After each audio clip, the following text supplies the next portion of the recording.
আমার জীবনে আমি বোধহয় আমার মাকেই বেশি কষ্ট দিয়েছি। আমি নিজে মা হওয়ার পর সেটা হাড়ে হাড়ে টের পেয়েছি। বাবা মায়ের সেপারেশনের পর দাদা দাদির কাছে বড় হয়েছি। না, সেখানে আমার আদর যত্ন ভালোবাসার কোনো কমতি রাখেনি তারা, সব সময় মাথায় করে রেখেছে। তবে মাকে ছেড়ে থাকার কষ্টটা কোথাও যেন রয়েই গেছে।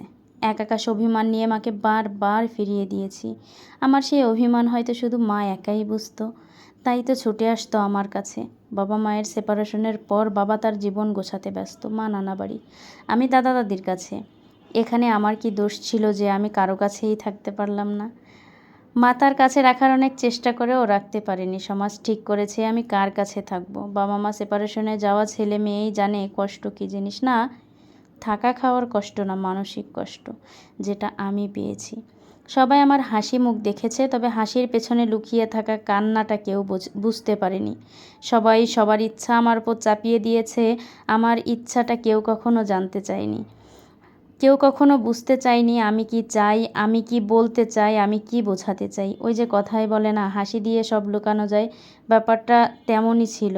এই সব কিছুর ভেতরে সব থেকে বেশি ক্ষতিগ্রস্ত কে হয়েছে বলেন তো? আমি মানসিকভাবে ক্ষতিগ্রস্ত হয়েছি। মা আর নেই, বাবাও সুখে আছে, শুধু আমার ছেলেবেলাটাই নষ্ট হয়েছে। ছোট্ট এ জীবনে অনেক অভিজ্ঞতা অর্জন করেছি, সুখ দুঃখ কষ্ট সব পেয়েছি।